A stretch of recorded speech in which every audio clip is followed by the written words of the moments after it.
Hi. Sup and welcome back to my channel. Today I'm going to be doing the Loki book tag. I was tagged by my lovely friend Charlotte over at Chatty the Mad Chatter. I'm honored.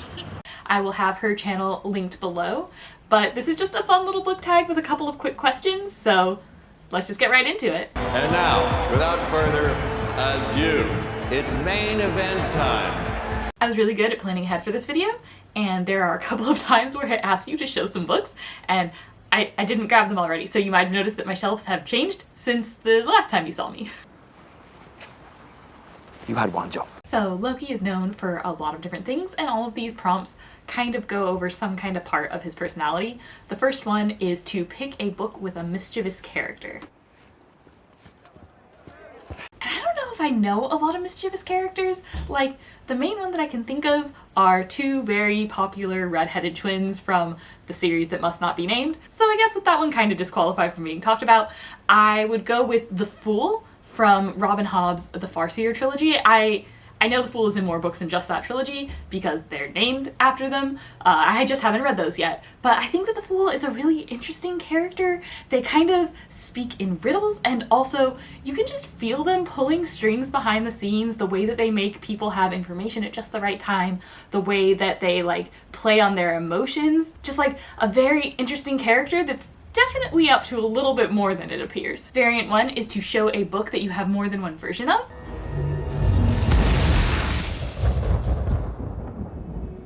And I have a couple of different options for this. So first and foremost, the Atlas 6, I have both the self-published one that came out, as well as the new Fairy Loot edition that has these beautiful sprayed edges. I actually read this one at the end of last year, and then I recently read this one along with the audiobook. And I don't know, man, like, I originally kind of DNF'd this. I read like 6 or 16 pages in this, and I was like, I hate this. This feels like a CW show. Everyone is just so bratty in the worst possible way. I don't want to keep reading it. But it's like, you know, I already bought it, I should go ahead and read it. And then this is one of my favorite books now. This is like such a great series. It hits so many of the notes that I love. So different variants. Another series that I have multiple versions of is the Greenbone Saga. And this is the beautiful Illumicrate editions with sprayed edges. And then of course I have the original Jade City, and this is just the most fabulous texture. I love it so much. It's wonderful. Could all books please have a dust jacket made out of this? Perhaps we can come to an arrangement. But it doesn't end there, folks, because I also have Jade War, and I don't know if you can see how shiny and awful this dust jacket is. It's a completely different dust jacket. Honestly, even under the cover is totally different, because this is what the Jade City one looks like. They're like not even the same color. They're definitely not the same texture. This one is, oh, it's so good. Under the dust jacket, on the dust jacket, wonderful. Jade War, I hate to touch it. This book is going to leave my collection as soon as I get Lachlan's, which is the third Foundry Side book, because I'm making a little rainbow of colorful font on black books, and I need a new red. But as soon as that red is fulfilled, this one, she gone. It's probably for the best that we never see each other again. That's what you always wanted. This is probably going to be something that nobody else notices, but it bothers me. It bothers me just a little bit more than I'd like to admit. I have all of the Mistborn series in this edition, except for the Hero of Ages, which, if you can tell, the color is just a little bit different. It's a brighter white, but also it has all of this edge around it, like this weird kind of, I don't know, hourglassy dog bone type of shape. It's the only one, and it's so subtle, but I see it. I see it every time. It's right there, up behind me, in every single video, and it's just a slightly brighter white than everything else, except for when I'm reading it, so it's off the shelf, and yeah. Life is pain. No. Come on, you love it. I hate it. The last series where I have multiple editions and it actually really bugs me is the Brown sisters. And I don't know if you can tell, but Chloe Brown is just ever so slightly taller than the other two, and that's because it's Avon. You can see at the bottom, the other two are Piatkis, and this one is Avon, as the one who made it. So, I do really like this series a lot. All of the books were very fun. I ended up actually painting the sides, so I have a little bit of a sprayed edge thing going on, and that's why I'm a little bit loath to replace it with the Piatkas, but also, why is it just that little bit taller? Why? The next one is Prune, and this is for a book that you are looking to get rid of or recently gotten rid of. And for me, that's going to be Legion. I have 2 editions now. The first one I have is combined with The Emperor's Soul, and the second one I have is all 3 of the novellas of Legion. So I'm getting rid of the first one. It has, I think that the person who owned it before me like spilled some cleaning product on it or something. It has such a strong smell. And also it doesn't include all of the stories that I want it to, and I already have The Emperor's Soul down in Arcanum Unbounded, so like, yeah, I'm hauling it. The next prompt is Enchantment. This is a book that you couldn't put down. And I guess I would have to say I had like 2 reads recently that kind of hit this for me. It varies from moment to moment. And one of them was Xenogenesis, or Lilith's Brood.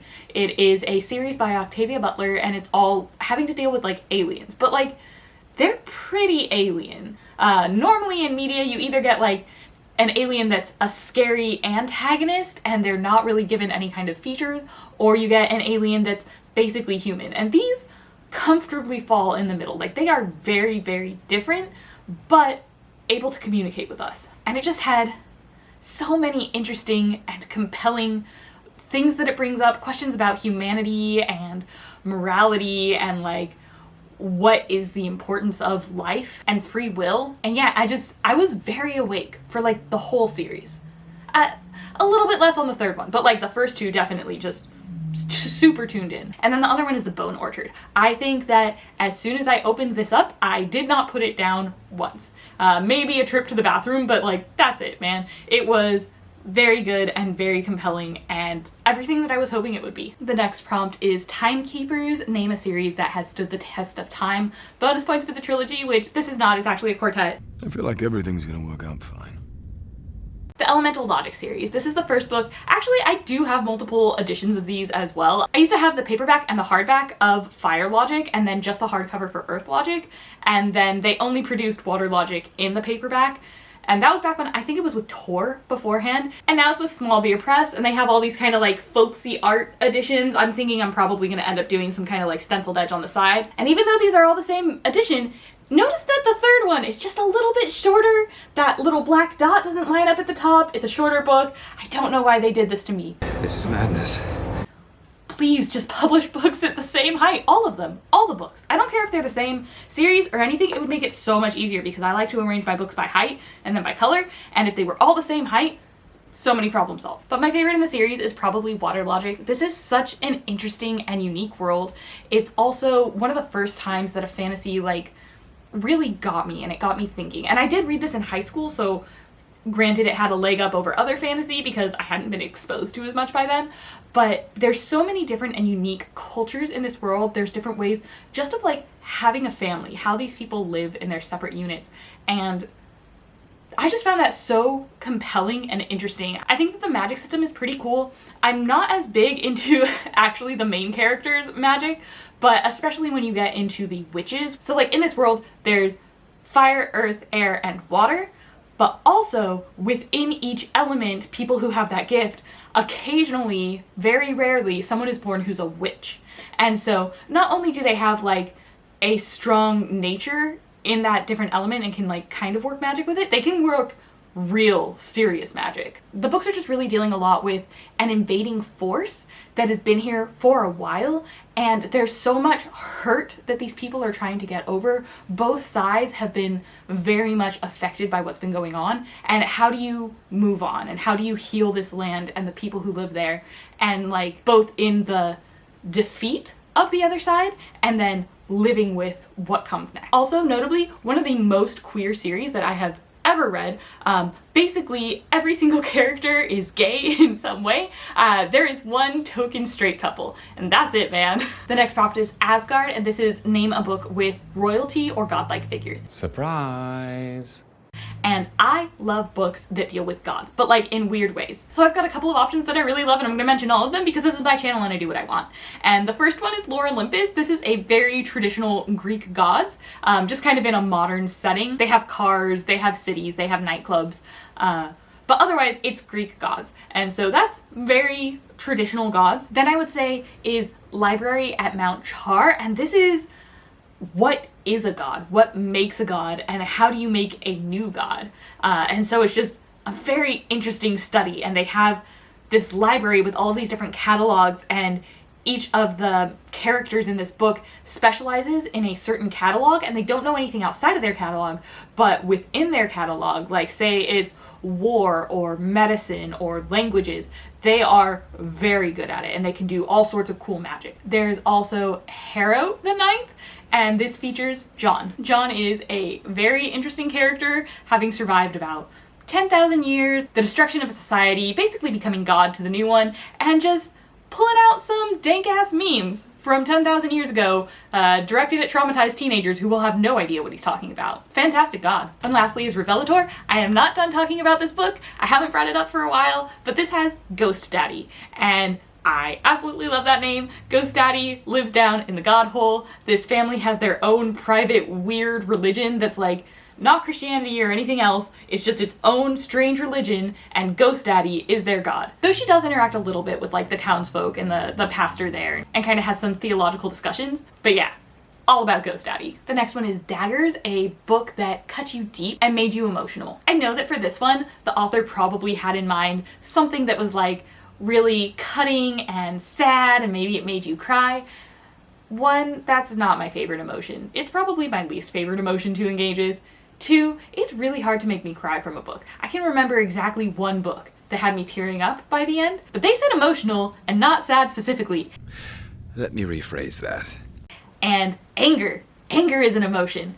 I read The Woman They Could Not Silence and I got so mad. This was just like the most frustrating experience, but also really, really good. Like, and I think everybody should read it. Beg your pardon. Which sounds like a weird pitch, to be sure, but this is about a woman back in America quite a long while ago and dealing with all of the different ways that women, and specifically married women, weirdly enough, kind of lose their personhood and their rights. So things that she could do as an unmarried woman, things she'd be able to do as a divorced or widowed woman, but she couldn't do while she was married. And also dealing with the mental health in this country, the way that like asylums worked and how mental health is viewed, the people and how they're treated, and the amount of bullshit that this woman had to deal with. And she didn't let it get her down. She was a freaking force, man, and she made so many contributions to modern law, and just honestly an incredible story, but infuriating.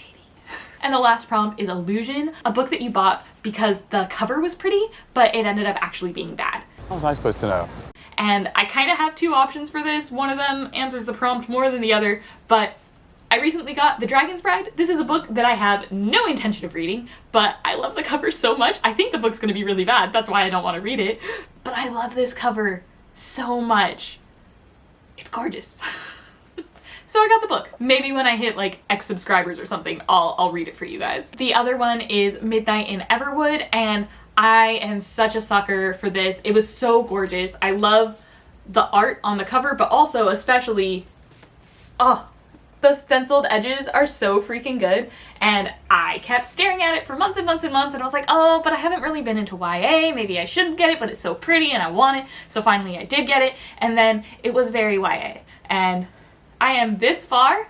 I'm like halfway in. I haven't read it since December. I think I'm going to finish reading it, and that's why I haven't actually removed my bookmark from it, even though it's one of my favorite bookmarks, because I'm like, no, I will read it. I'll get to it. So I can't definitively say the book is bad because I haven't finished it, but I also haven't picked it up in about half a year. So that's all that I have for the Loki Book Tag. I hope that this was fun. I had a lot of fun coming up with the different books and everything for the prompts, and I would like to tag you. Anyone who's watching this, if you would like to do this tag and it looks like fun to you, please do let me know when you post your video so I can go and watch it, and I will catch you in the next one.